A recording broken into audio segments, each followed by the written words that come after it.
Je vous remercie d'être ici pour entendre parler des femmes artistes. En préambule, je voulais vous dire que je ne suis pas universitaire, je suis journaliste, comme Madame Bourgeois vous l'a dit, c'est-à-dire une passeuse, une vulgarisatrice au sens noble du terme, si je puis me permettre.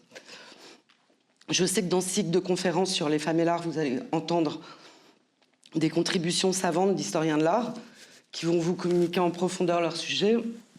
Ce que je vous propose, moi, c'est de partager mon enthousiasme et une vraie admiration pour ce qu'ont accompli certaines artistes femmes durant le dernier siècle et demi, pour leur créativité et pour leur courage aussi. Bon, c'est un ami italien qui m'a aidé à faire le PowerPoint, donc il y a une petite phrase en italien qui s'est glissée dedans. Alors, pour commencer, d'où sort cette image? C'est un poster des Guerrilla Girls qui date de 1989.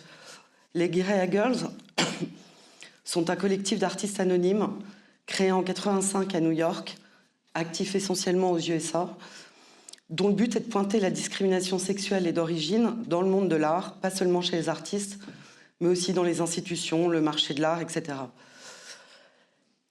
Elles protègent leur identité en portant des masques de gorille et en prenant des pseudos qui sont des noms de femmes célèbres comme Frida Kahlo ou Gertrude Stein. On ne sait pas qui elles sont. Elles produisent des images et des slogans chocs sur le modèle de la publicité, font des interventions dans les musées, les galeries ou dans la rue. Une espèce de happening, de protestation. Ce poster-là leur avait été initialement commandé par le Public Art Fund de New York, qu'il a ensuite refusé, parce que pour une raison qui m'échappe, il le trouvait peu clair. Elles ont donc acheté des espaces de pub sur les bus de New York, et le poster a circulé dans la ville, sur les bus, jusqu'à ce que la régie des transports le retire, parce qu'elle le trouvait trop suggestif. L'image est celle de la grande odalisque d'Ingres, que vous avez sûrement reconnue, qui est au Louvre, avec un masque de gorille, donc. Elles ont ensuite actualisé un peu leurs chiffres. Et le dernier que j'ai trouvé, c'est 2012, et c'était 4% pour les femmes et 76% pour les nus. Donc ça n'a pas beaucoup varié, en fait, en tout cas les 20 premières années. Je trouvais que c'était une bonne introduction à notre sujet d'aujourd'hui. Parce que c'est pas possible pour moi d'être exhaustive sur le sujet des artistes femmes, en particulier sur le XXe siècle, j'ai opté pour un angle qui est celui de l'intimité, du corps et de la maison. Parce que quand les femmes se sont autorisées à être des artistes, beaucoup d'entre elles ont choisi de retourner le regard sur elles, sur ce qu'elles vivaient, personnellement ou collectivement, naturellement, c'est-à-dire sans se poser de questions, ou politiquement, de façon très engagée. Ça ne signifie pas, évidemment, que celles qui se sont aventurées dans d'autres directions artistiques sont moins admirables ou courageuses. Au contraire, c'est juste qu'il fallait faire un choix. Et que ce choix permet de glisser la place des femmes dans l'art et de traverser le siècle sur un même thème. J'en ai ensuite sélectionné 19, dont les Guerrilla Girls. Pas forcément parce que ce sont mes préférées ou les meilleures, même si quelques-unes le sont, mais parce qu'elles me semblaient représenter des formes d'archétypes ou des bons exemples pour illustrer cet angle. Toutes les femmes artistes sont des héroïnes, et en particulier celles du XXe siècle et avant. C'est pourquoi le titre de la conférence aurait dû être « Des héroïnes de l'art », mais c'était moins joli.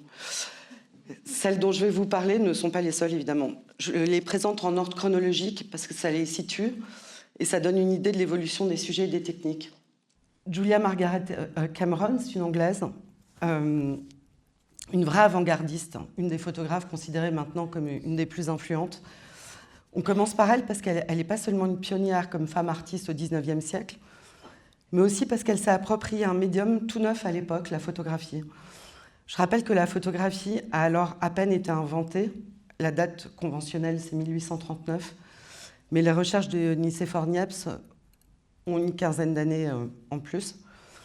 Elle est née Julia Margaret Pattle en Inde, dans une famille aisée de 7 filles, et a été élevée entre la France et la Grande-Bretagne.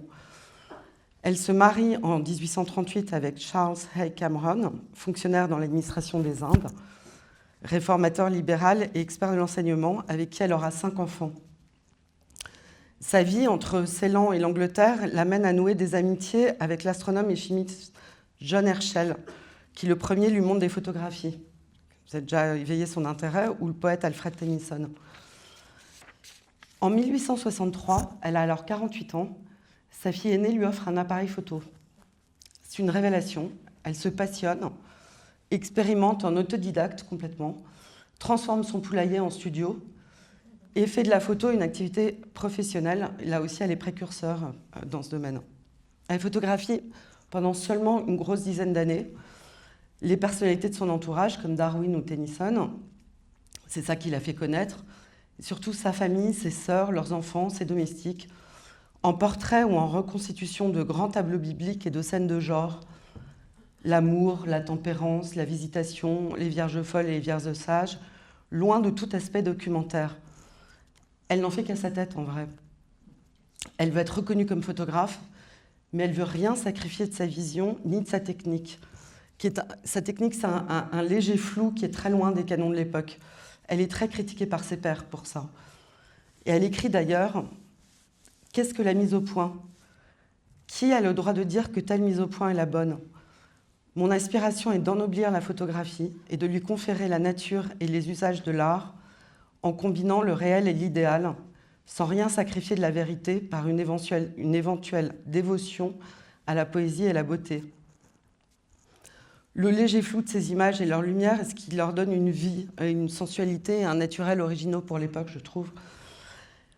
Particulièrement ce qu'elle arrive à saisir de l'enfance. C'est pour ça que j'ai choisi ces deux photos-là. Annie, à droite, c'est la fille d'un de ses voisins, et ce qu'elle appelle son premier portrait réussi. Je trouve qu'elle pourrait être une petite fille d'aujourd'hui, alors que le portrait date de 1864. Et le petit ange à gauche, c'est sa nièce Rachel, est extrait d'une série inspirée des Pouty de la Renaissance. Et je trouve qu'elle personnifiait bien l'ennui et l'attente qu'on peut voir chez les enfants. On retrouve dans cette famille de photographes ensuite Imogen Cunningham, qui est juste après elle, ou Saliman, plutôt de nos jours, qui ont cette même attention à l'enfance. Bon, alors elle, forcément, j'ai envie de dire, c'est aussi une pionnière. Elle dit, en 1871, « Je n'obtiendrai mon indépendance qu'à force de persévérance et en manifestant très ouvertement l'intention de m'émanciper. » Elle est née dans ce que Renoir qualifie de milieu le plus austèrement bourgeois. Elle s'en affranchit vite en décidant de devenir peintre de profession. Et comme jusqu'en 1897, les femmes n'ont pas le droit de passer le concours des beaux-arts, elle reçoit un enseignement privé. Sa sœur aussi, d'ailleurs, elles commencent ensemble. Elle devient ensuite, comme vous le savez probablement, la plus célèbre des femmes impressionnistes et l'amie de Mallarmé, Baudelaire, Zola, Degas, Corot, Monet, Renoir, tout le monde. Elle expose dès 1964 au Salon. En 1974, elle est la première femme à participer à la première exposition des impressionnistes. Et la même année, à 33 ans, ce qui est tard pour l'époque, elle épouse Eugène Manet, le jeune frère d'Édouard Manet.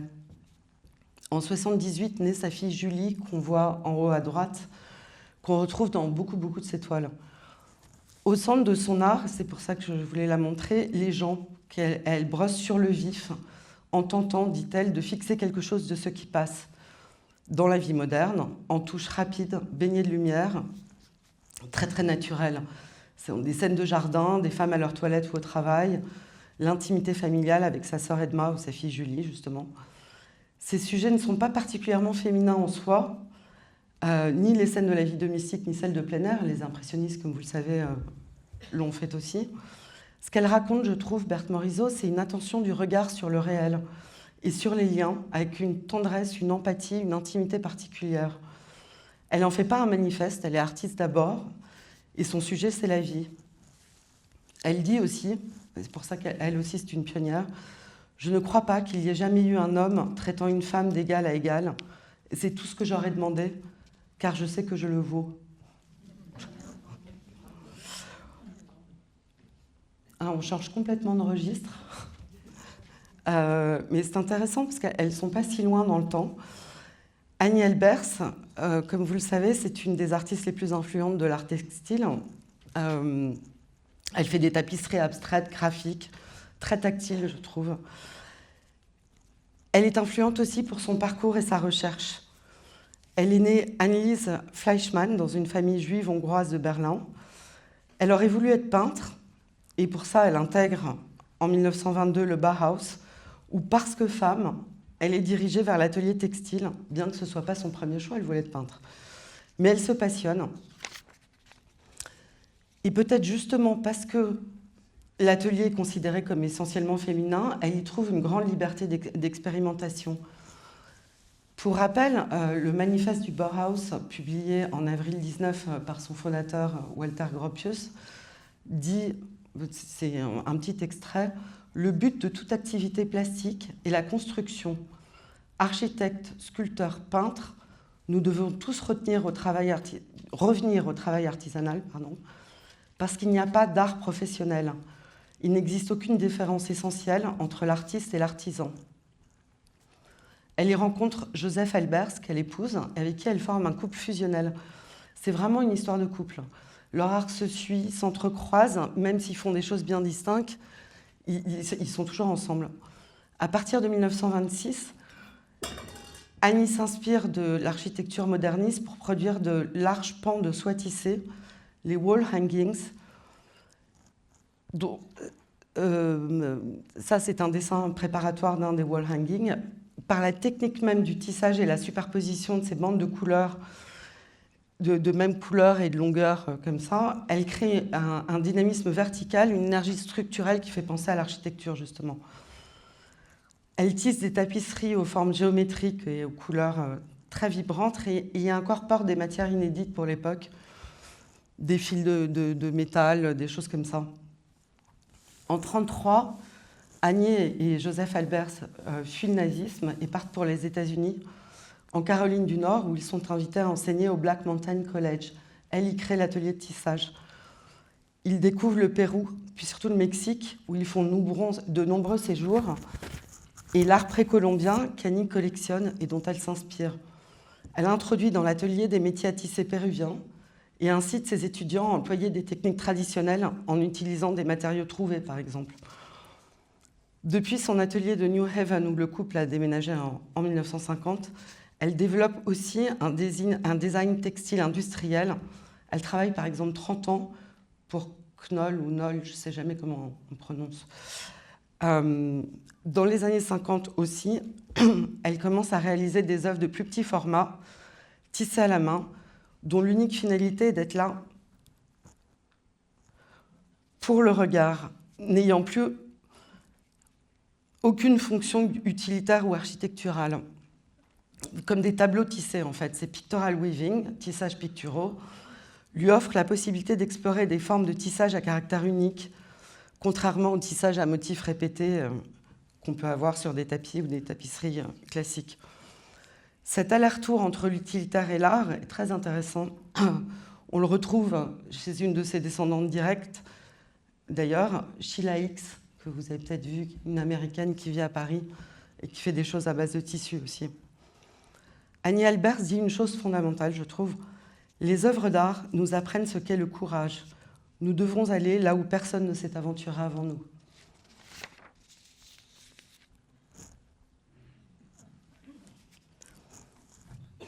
Alors elle, s'il y en a une qu'on peut qualifier d'icône, je pense que c'est elle. Je sais que dans ce cycle de conférences, vous en aurez une sur les femmes surréalistes. Il sera peut-être question d'elle, même si elle se défendait d'être associée à ce mouvement. Mais pour moi, il est important de l'intégrer, même rapidement, parce qu'au-delà de la qualité picturale évidente de ses œuvres, elle représente quelque chose de très important. La tentative de raconter en art visuel la vie intérieure, qu'elle soit physique ou psychique, de façon très incarnée, très lisible. Juste pour rappeler certains faits, son père était un photographe d'origine hongroise et sa mère avait du sang espagnol et indien. Elle a une double identité et en même temps elle est très très très mexicaine. Elle a souffert enfant de la polio et en 1925 elle est renversée par un bus, d'où ce corps fracassé qui l'a fait souffrir toute sa vie. Pendant sa longue convalescence, elle se met à la peinture et commence la longue série d'autoportraits qui est le cœur de son travail. Engagée au Parti communiste, elle y rencontre le plus grand peintre mexicain, le muraliste Diego Rivera, avec qui elle vit une histoire aussi passionnée que tourmentée. Il se marie en 29, divorce en 39, se remarie en 40. Son œuvre, éminemment symbolique, comme vous le savez, colle à sa vie et raconte des histoires d'identité, de corps vivants et cabossés, et d'art populaire mexicain aussi.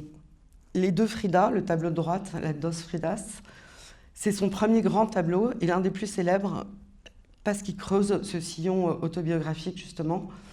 Elle le peint juste après son divorce avec Diego Rivera et s'y représente en double. À gauche, une Frida en robe européenne, l'amour enfui. À droite, la même en jupe et blouse traditionnelle mexicaine, l'amour qui perdure. Leurs deux cœurs, très visibles, sont reliés par une veine qui est coupée par des ciseaux, on le voit à gauche, sur la jupe blanche. La colonne brisée, qui est assez terrifiant à gauche, c'est son corps corseté, clouté, traversé d'une colonne en fer qui représente autant la douleur physique et morale que la résilience aussi, la capacité à vivre avec ça à l'intérieur de soi. Elle dit, Frida Kahlo, « Qui aurait pu deviner que les taches sont vivantes et nous aident à vivre? Encre, sang, odeur, que ferais-je sans l'absurde, l'évanescent ?» Elle fascine tellement, Frida Kahlo, que certains qualifient le phénomène de Frida Mania. Je pense qu'elle aurait détesté.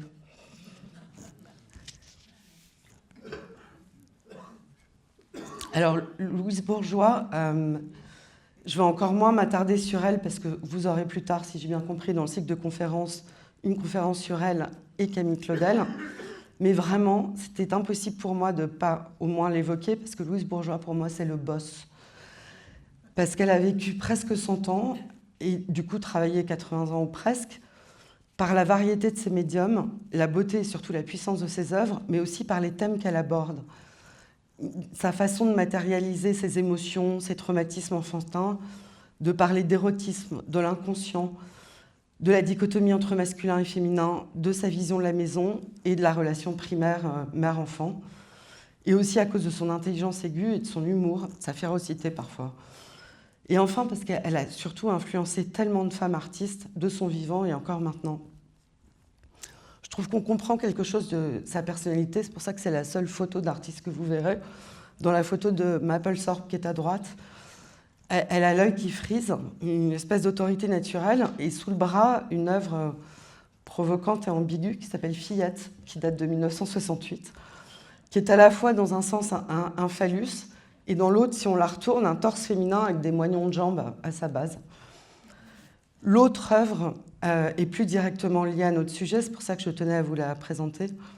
Femme Maison, une peinture de 46-47 qui est au MoMA. À ce moment-là, Louise Bourgeois vit à New York avec son mari américain depuis 1940. Elle élève 3 petits garçons. Elle a du mal à se faire une place sur la scène de l'art. C'est une forme d'autoportrait ambigu, là aussi. La maison suffoque la femme, et en même temps, elle se tient droite et fière. La maison et le corps de la femme ne font qu'un, comme le prolongement l'un de l'autre, comme une double identité, la femme et l'artiste ou la fusion des deux. C'est une dichotomie qu'on trouve dans beaucoup de ses œuvres. Elle va décliner ce thème en dessin et en sculpture, de marbre le plus souvent. D'ailleurs, on voit la maison se déplacer sur son corps dans les sculptures, sur la tête, sur le ventre, sur les seins, toute sa vie, au point que ce motif est même devenu un symbole pour l'art féministe des années 60 et 70.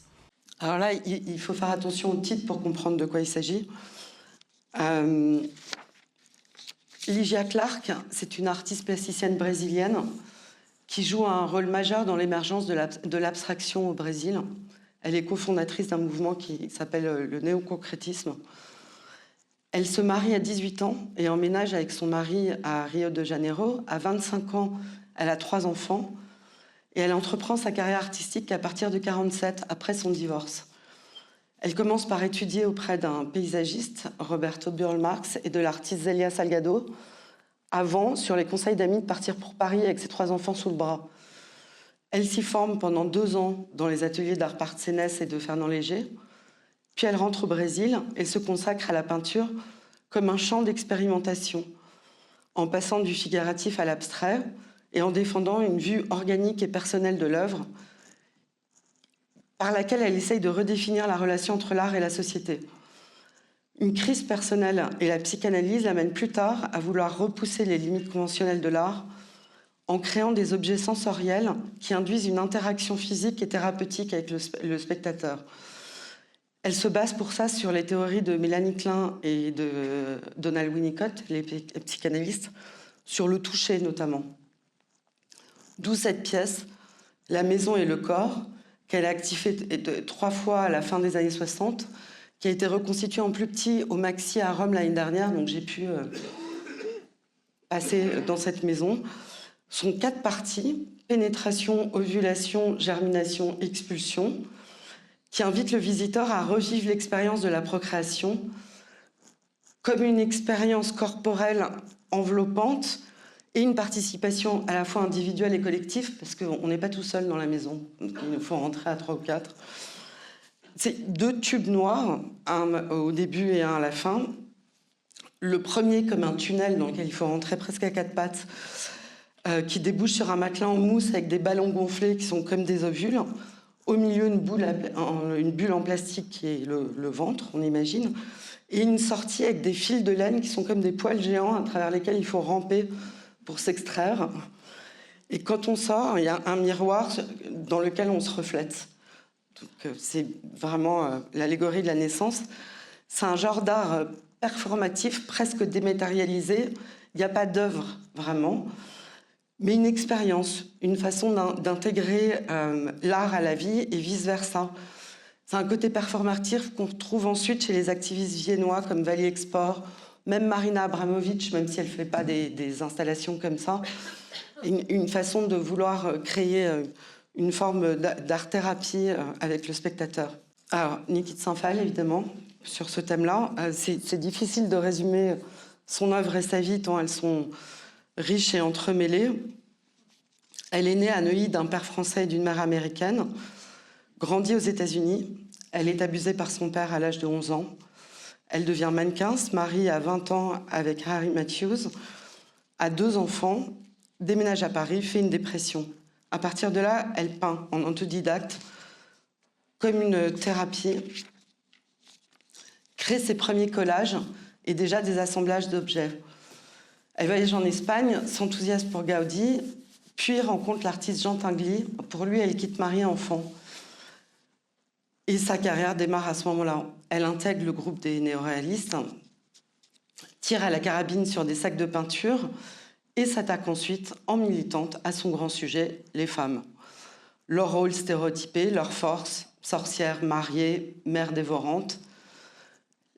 La mariée, à droite, ressemble à une grande poupée triste, avec un bouquet au bras. Elle donne l'impression un peu de porter le poids de son devoir ou de son destin. Les éléments agglutinés dans le plâtre, des poupées, des espèces de baigneurs en plastique, des bouquets de fleurs, plein d'objets. Et on voit même un genre de phallus à gauche, si je vois bien. Ça donne une tonalité à la fois grinçante et burlesque au personnage. Et ça met à mal la symbolique de la pureté et la vision romantique qu'on associe traditionnellement à la mariée. À partir de 64, naissent les jubilatoires, il faut bien dire, Nana, ces héroïnes modernes, rondes, joyeuses, enceintes ou pas, dansantes. La nana, c'est une femme plus grande que nature, qui se dresse dans l'espace public comme un étendard. Niki de Saint-Phal, dans son autobiographie, elle écrit « J'ai décidé très tôt d'être une héroïne. Qui serais-je? George Sand, Jeanne d'Arc, un Napoléon en jupon? Qu'importe ce que je serais, l'important était que ce fût difficile, grand, excitant. » Elle écrit aussi « Enfant, je ne pouvais pas m'identifier à ma mère, à ma grand-mère, à mes tantes ou aux amis de ma mère. Un petit groupe plutôt malheureux. Notre maison était étouffante, un espace renfermé avec peu de liberté, peu d'intimité. Je voulais pas devenir comme elles, les gardiennes du foyer. Je voulais le monde, et le monde alors appartenait aux hommes. Une femme pouvait être reine, mais dans sa ruche, et c'était tout. Les rôles attribués aux hommes et aux femmes étaient soumis à des règles très strictes de part et d'autre. Je voulais que le monde extérieur devienne aussi mien. Je n'acceptais pas les limites que ma mère tentait d'imposer à ma vie parce que j'étais une femme. Non, je franchirais ces limites pour atteindre le monde des hommes, qui me semblait aventureux, mystérieux, excitant. » Toute sa carrière et son œuvre peut se résumer à ce prisme, la construction d'un espace mental et réel où la femme peut prendre le pouvoir, habiter une maison qui accueille son corps et son esprit avec bienveillance, et transmettre son histoire sans la déformer. C'est de la femme au foyer un peu étouffée à la nana totalement libre. Judy Chicago, c'est l'art féministe revendiqué comme tel. Elle dit « J'essaye de faire de l'art en rapport avec les préoccupations les plus profondes et les plus mythiques de l'humanité. Et je crois qu'à ce moment de l'histoire, le féminisme est un humanisme. » Elle est artiste, auteure, éducatrice, intellectuelle. Elle est née Judith Cohen à Chicago. Elle étudie l'art à UCLA, en Californie. Commence par des œuvres minimalistes pour passer ensuite à une exploration explosive de la féminité. Elle investit vraiment l'art comme un outil politique et sociétal. Avec Myriam Shapiro, elle fonde le Art Feminist Programme de CalArt, qui est une autre école de Los Angeles. Et en 1972, la galerie Woman House, 17 espaces dans une maison abandonnée. Chaque pièce propose une réflexion sur les stéréotypes de genre liés à la sphère domestique. Elle n'existe plus, cette maison, elle est documentée seulement dans une vidéo. En 1979, elle crée cette installation séminale, controversée, très célèbre, de Dinner Party, qui souligne à la fois la richesse et l'invisibilité des femmes et de leurs arts. C'est une table de banquet triangulaire, dressée pour 39 femmes, de la déesse primordiale à Georgia O'Keeffe, en passant par la poétesse grecque Sappho, Aliénor d'Aquitaine ou Virginia Woolf, avec des assiettes en céramique en motif de vulve et des serviettes brodées au nom des convives. Sur les carreaux au sol, on les voit en dessous, sont écrits le nom de 999 autres femmes.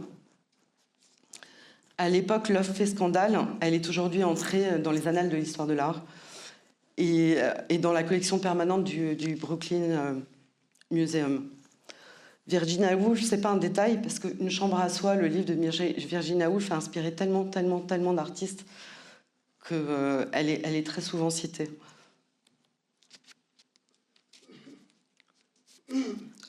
Alors, Annette Messager, dans mes archétypes, pour moi, c'est la magicienne. C'est vraiment une grande dame de l'art contemporain. C'est l'artiste française la plus connue à l'international. Son œuvre oscille entre le tragique et l'ironie.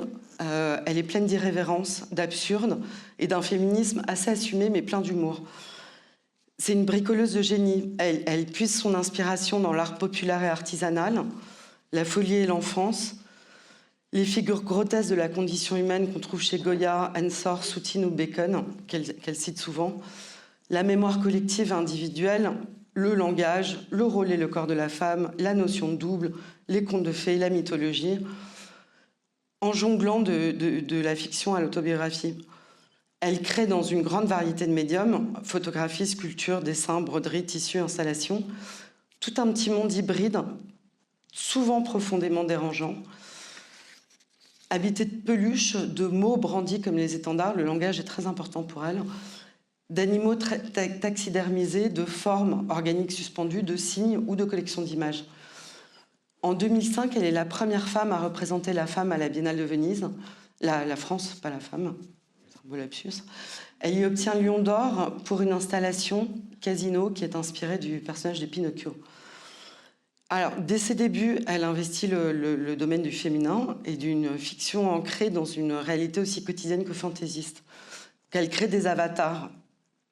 L'artiste d'un côté, la collectionneuse, la truqueuse, la bricoleuse, la femme pratique, tout en les liant justement dans son art. Dans Les tortures volontaires, une œuvre de 1972, alors, c'est juste un petit extrait, c'est une photo que j'ai faite moi, mais il y en a des centaines. Elle déploie toute la panoplie de ce que les femmes s'infligent pour correspondre au canon de beauté. Plaire, ou juste se conformer à ce qu'on attend d'elle. Souvent, il y a des mots dans ces œuvres, là, sont les titres, pour les 3 œuvres que je vous montre, qui sont importants. Celle de droite, qui est plus récente, domestique, à mi-chemin entre les poupées et les paquets humains. C'est très elle, hein, ces empilements de tissus et de choses comme ça. Des formes organiques qui suggèrent des corps un peu asexués, on ne sait pas s'ils sont féminins ou masculins. Et dans son titre, en intégrant le mot « doom », qui est la préfiguration du malheur, en fait, fait allusion au sort des femmes dans notre société, souvent maintenues à l'espace domestique, justement. L'œuvre suivante s'appelle « Mes vœux » et est composée de dizaines de photographies, de détails de corps, met en scène une identité fragmentée qui se décompose et se recompose un peu comme un kaléidoscope. Elle l'accroche de façon parfois différente. Celle-là, elle est à Beaubourg. Dispositif qui en résulte, c'est avec les ficelles pendues comme ça, c'est comme les ex-voto qu'on trouve dans les églises et qui portent une intention de guérison, on imagine. Mona Hatoum, c'est une façon d'envisager le corps comme un corps politique. Elle est née à Beyrouth, dans une famille palestinienne. Elle est à Londres en 1975 quand la guerre du Liban éclate. Donc sa famille lui demande de ne pas rentrer. Elle est coincée à Londres. Elle y reste, y étudie l'art et s'installe à Londres. Donc elle vit en Angleterre depuis. Rien d'étonnant donc que ses convictions politiques, le sentiment d'exil et la notion de maison soient au centre de son travail, sans nostalgie, ni discours préconçu ou autobiographique. Son œuvre embrasse le monde tel qu'il est et tel qu'elle le voit, ses enjeux et ses tensions, l'exil, la transmission, les corps ballottés, avec beaucoup de poésie, je trouve, une puissance de suggestion très forte dans une variété de médiums, performance, vidéo, sculpture, installation, dessin, photographie. Comme matière première, elle utilise ses propres cheveux qu'elle collecte quand ils tombent et ses ongles, des fournitures domestiques, des ustensiles de cuisine, du fil barbelé, du grillage, des ampoules, des textiles et d'autres matériaux plus traditionnels. Elle fait des cages qui enferment des corps, des espèces de formes organiques en verre soufflé, des jardins suspendus en sacs de jute, des tapis, beaucoup de tapis, des cartes du monde en billes ou en coton qui évoquent le corps et la place des femmes, l'oppression ou la surveillance, à l'Ouest comme au Proche-Orient, elle ne se limite pas au Proche-Orient, ou les déplacements et les conflits. Très politique, l'œuvre voyageuse de Mona Hatoum incorpore des pratiques quotidiennes des artisanats qu'elle transforme en transposant leur culture d'origine dans son propre univers et ses préoccupations. Present Tense, par exemple, cette œuvre-là, c'est une œuvre au sol comme un tapis, un de ses motifs favoris donc, qui est en cube de savon de Naplouse, un produit traditionnel palestinien fabriqué à base d'huile d'olive, avec une odeur caractéristique très forte. Quand on la voit, l'œuvre, on sent vraiment l'odeur. Incrustée de petites perles rouges, ces perles dessinent une carte du Moyen-Orient avec les délimitations entre États israéliens et palestiniens des accords d'Oslo. Donc vous voyez, l'œuvre date de 96, les accords d'Oslo, c'est 93. Entre histoire ancienne, les savons de Naplouse, les territoires mutants, une situation assez précaire que donnent les savons, parce qu'en fait, les savons, quand on les utilise, ils disparaissent. Donc on imagine que les perles disparaissent avec eux. Dans Home, c'est une table en bois installée derrière des fils de fer tendus qui supportent des ustensiles de cuisine en métal entassés qui grésillent de courant électrique et de lumière intermittente. C'est vraiment, ça donne vraiment une impression de flash comme ça.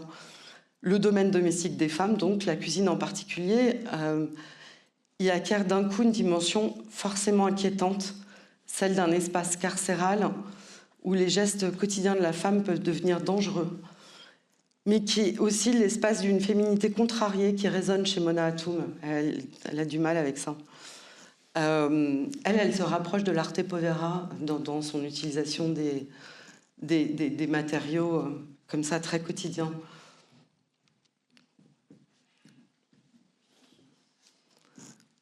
Kiki Smith, après la magicienne, c'est la sorcière, je trouve. Alors, elle est new-yorkaise.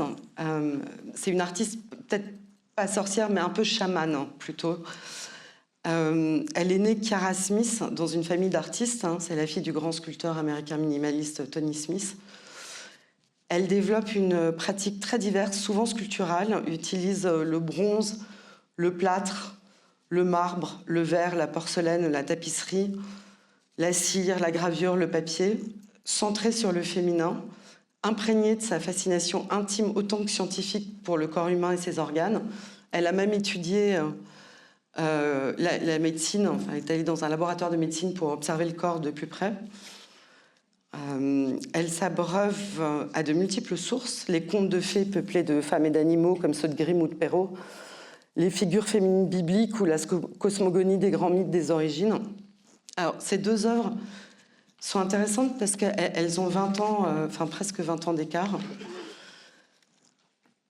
Train, à gauche, c'est une sculpture en cire faite à partir d'un moulage réel de femmes, dans laquelle elle combine la notion de féminité et une forme d'abjection, en fait. Cette femme nue qui perd du sang, perd le rouge, et qui résonne très fort avec le travail de Kiki Smith développé dans les années 80, qui explorait vraiment la chair et les os, et était très influencé par son éducation catholique aussi, l'idée de la souffrance comme rédemption et de choses comme ça. Ensuite, elle s'éloigne du physique et son travail prend une dimension plus mythologique, plus spirituelle.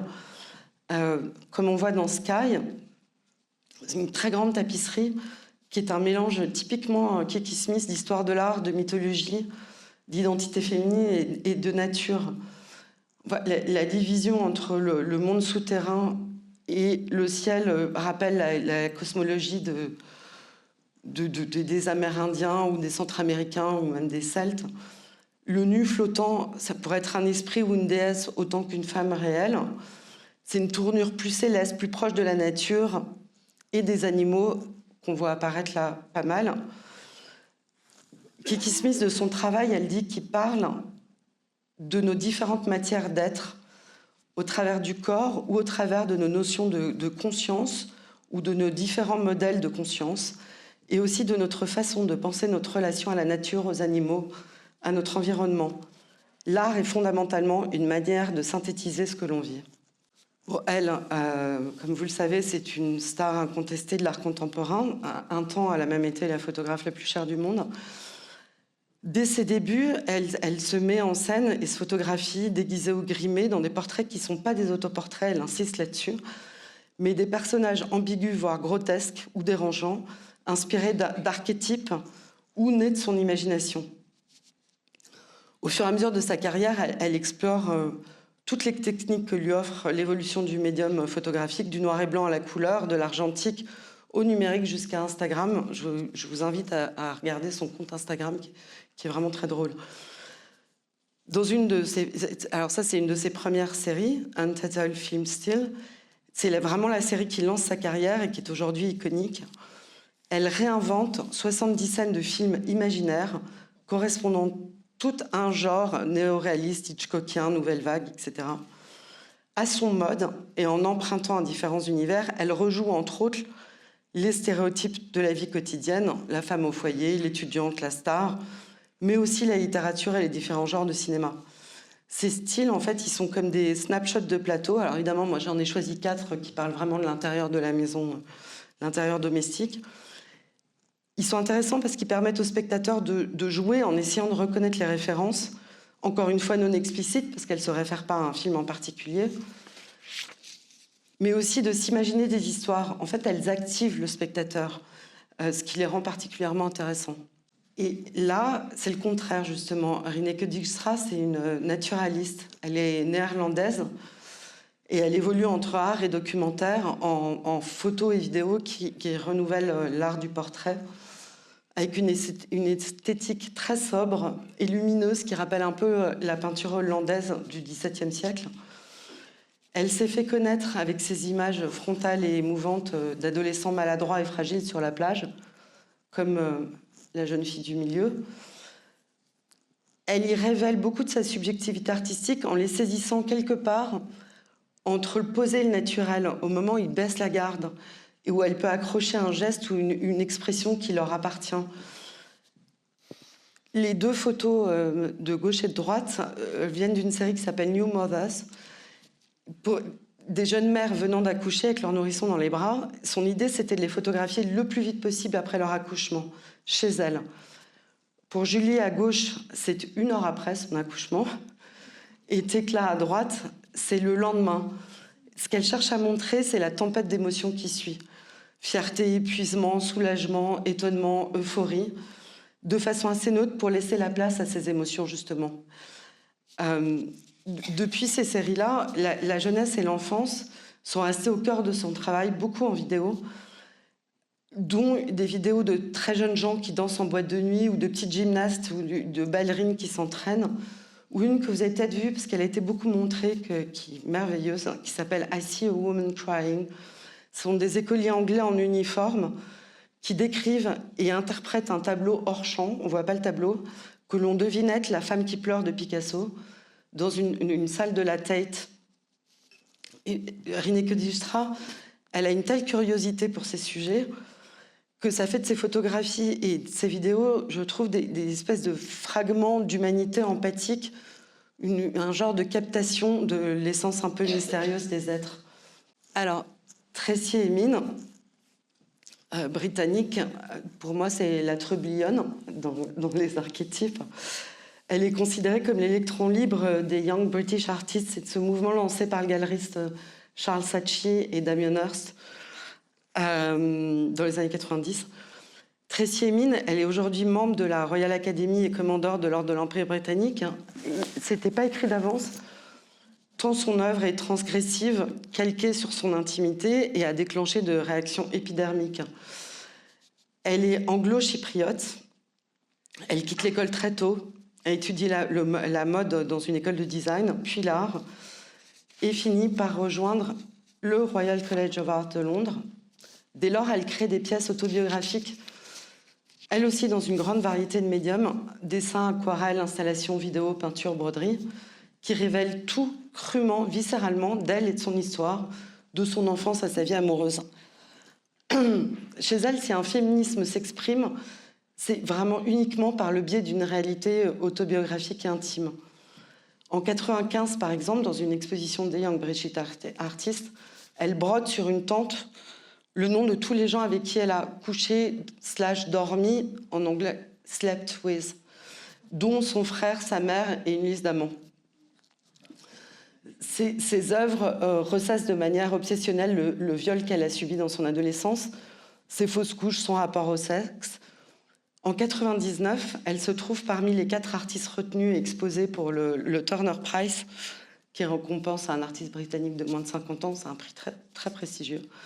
Elle provoque un esclandre en proposant « My Bed », son propre lit défait, laissé tel quel après sa séparation avec son amant, couvert de préservatifs usagés, de sous-vêtements et de cadavres de bouteilles.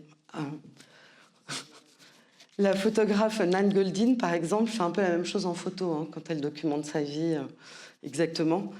En fait, Tracy Emin, elle considère le public comme le voyeur de sa vie.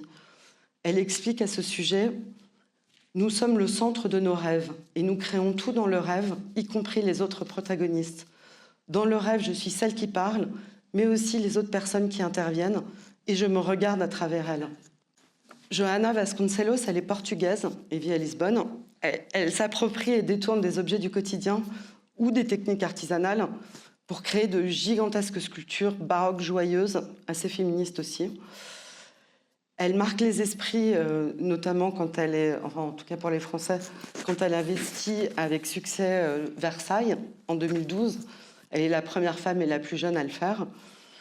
Ses œuvres racontent avec humour la société contemporaine, invitent à réfléchir au rôle de la femme, au statut social, à l'histoire de son pays et à la surconsommation aussi. Elle crée des espèces de créatures hybrides ou aquatiques en tissu, en broderie ou en crochet, ou un immense cœur en couvert de plastique rouge, un coq qui représente le Portugal recouvert d'azuleros. En 2005, Anoivia, la fiancée ou la mariée, fait sensation à la Biennale de Venise parce que, je ne sais pas si vous voyez bien, mais ce gigantesque lustre baroque, les pampilles sont des tampons hygiéniques qu'on voit que, en s'approchant, et ça ne se voit pas parce que comme ils sont blancs, pendus par leurs fils et recouverts de plastique, on a l'impression qu'ils brillent un peu comme du cristal. Et Entre le titre et l'objet lui-même, il y a une ironie, une ambiguïté qui met en évidence un aspect de la femme qu'on préfère ignorer, et donc une sexualité féminine un peu hypocrite ou réprimée. Ce Luce devait aller dans l'exposition de Versailles, qui a préféré renoncer à la dernière minute en pensant que ce serait too much. À droite, Marilyn, donc, c'est une paire d'escarpins monumentaux, c'est vraiment gigantesque, en ustensile de cuisine, en inox, qui raconte l'ambivalence et les contraires, le réel et l'imaginaire, le banal et le merveilleux. Le fait que ça s'appelle Marilyn, c'est aussi la vie d'une star très glamour, une vie dorée qui cache en fait une vision patriarcale de la place de la femme dans la cuisine. Et alors, il y a un courant très puissant ces 20-30 dernières années d'artistes noires, afro-américaines ou africaines, comme Kara Walker ou Wangechi Mutu. Parmi elles, certaines explorent en particulier la féminité noire. C'est le cas de la new-yorkaise Michaelene Thomas. Elle dit de son art qu'il s'enracine principalement dans la découverte de soi, la célébration, la joie, la sensualité, et dans un besoin de voir des images positives des femmes noires dans le monde. Elle le fait en mélangeant l'imaginaire et le réel, le portrait et des scènes de genre, la peinture, les collages, les photographies, la vidéo, les installations, dans des œuvres qui vraiment explosent de couleurs, de strass, des mots et de références. Elle fait remonter son désir de prendre pour sujet des femmes noires, glamour, sexy, à la forte personnalité de sa mère, qui a été son modèle, et à qui elle a consacré un film, Happy Birthday to a Beautiful Woman, A Portrait of My Mother, en 2012. Ces œuvres sont comme des puzzles d'éléments agglomérés. Pour ça, elle s'inspire ou elle tire directement ses images et ses sujets, entre autres, de revues de mode afro-américaines des années 60 ou 70 et des grands maîtres de l'histoire de l'art. En rejoignant, par exemple, le célèbre tableau de Manet, dans un tableau qu'elle a appelé « Le déjeuner sur l'herbe, les trois femmes noires » en 2010 pour le MoMA, et qu'elle a décliné ensuite en intégrant d'autres artistes dedans. Donc ça, Monet, elle l'avait fait pour le musée de l'Orangerie en regard avec les nymphéas, et Picasso à droite. Il y a une grande expo d'elle au Grand Palais en ce moment à Paris, au cas où.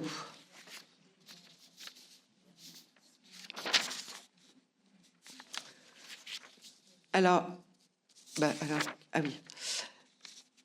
Laïa Abril, elle est barcelonaise, elle y vit, elle y a suivi des études de journalisme avant d'aller étudier la photographie à New York. Dans les années 2010, elle se lance dans son premier travail de fond, une exploration des troubles alimentaires et de l'anorexie. Pour structurer ses recherches sur le corps féminin, elle se lance ensuite dans une grande œuvre au long cours, A History of Misogyny, une histoire de la misogynie, découpée en chapitres très documentés sur l'oppression du corps et de la sexualité des femmes. Le premier, en Abortion, sur l'avortement, porte sur l'avortement, donc ses moyens, c'est-à-dire ses objets, lieux et pratiques, la répression des églises et des États, les femmes qui en ont fait l'expérience, selon un dispositif simple, image neutre, presque clinique, comme le cintre à droite, et texte. En 2020, elle monte le second volet de son History of Misogyny, On Rape, aussi puissant que le premier. C'est sur le problème systémique de la culture du viol et son aspect institutionnel sur tous les continents.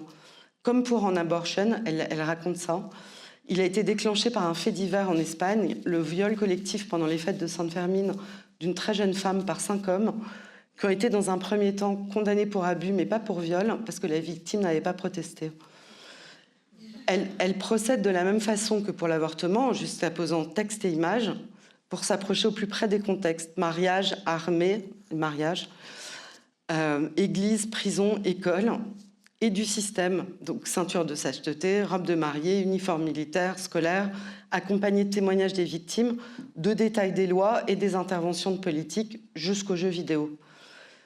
En Mass Hysteria, le 3e chapitre a été montré au BAL à Paris en 25 et porte sur les crises psychosomatiques collectives d'adolescentes ou de jeunes femmes dans des contextes d'enfermement ou d'oppression. école, couvent, usine, du 19e siècle à nos jours, de l'Afrique à l'Europe, en passant par l'Amérique.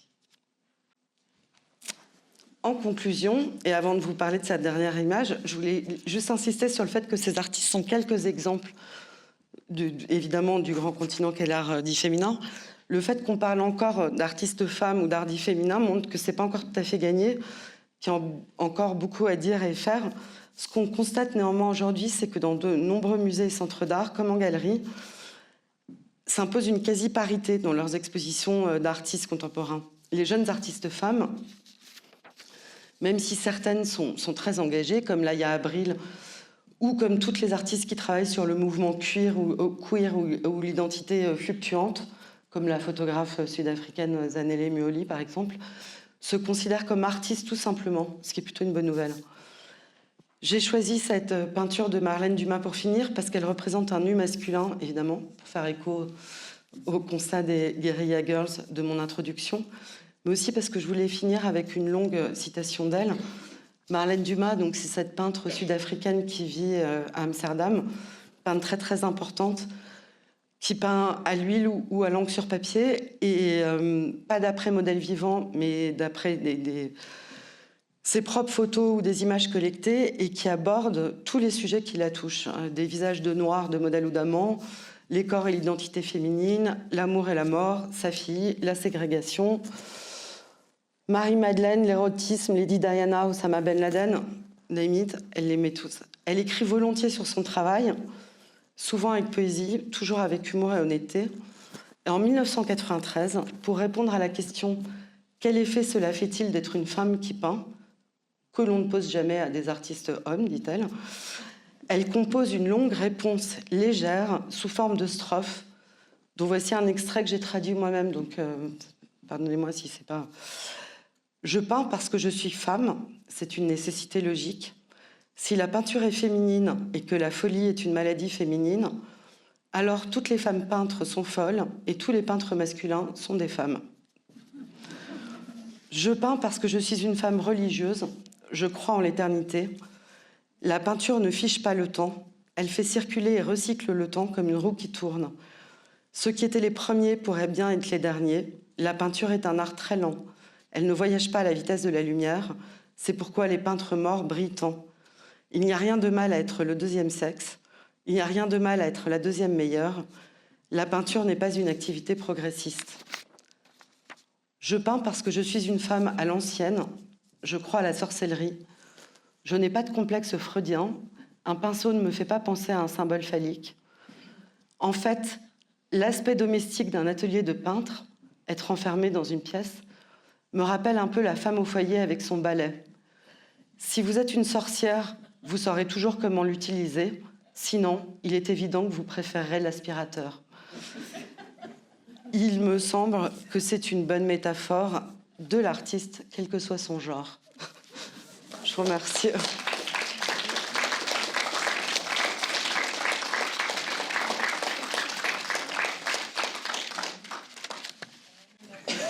Est-ce qu'il y a des questions ? Je voulais savoir, cette citation de Marlène Dumas, d'où elle est extraite? Moi, je l'ai trouvée dans un catalogue d'expositions qu'elle avait fait en Angleterre.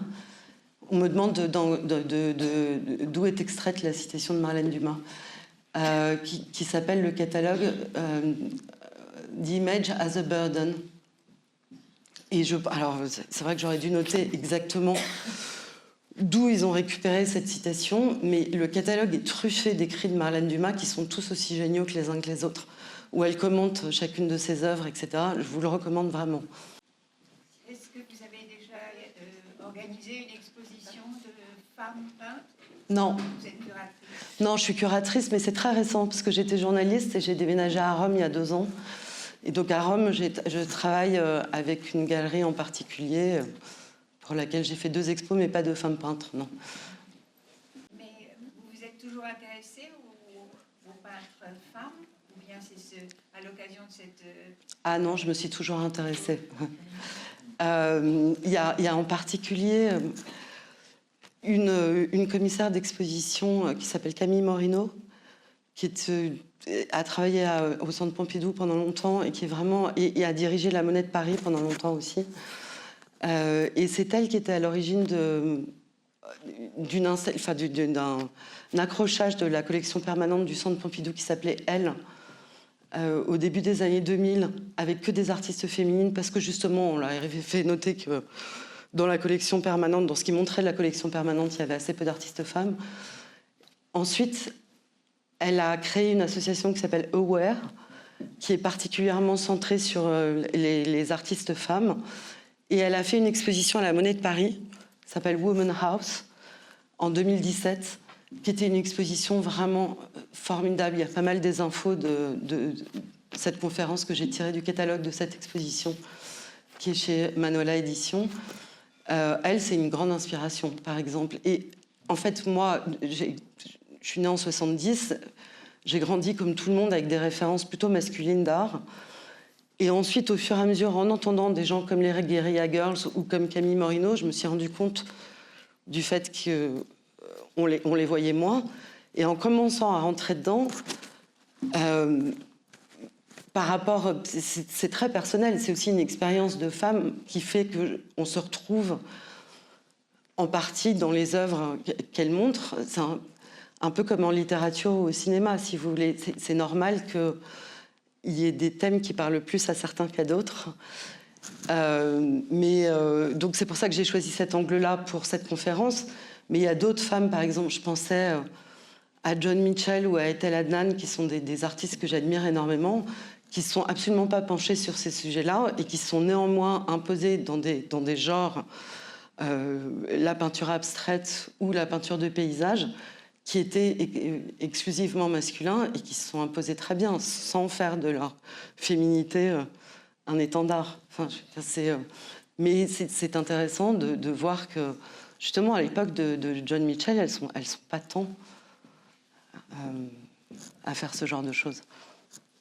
Mais si vous voulez les références exactes des écrits de Marlène Dumas, je les retrouve ce soir, je les enverrai pour qu'on vous les fasse parvenir. Merci.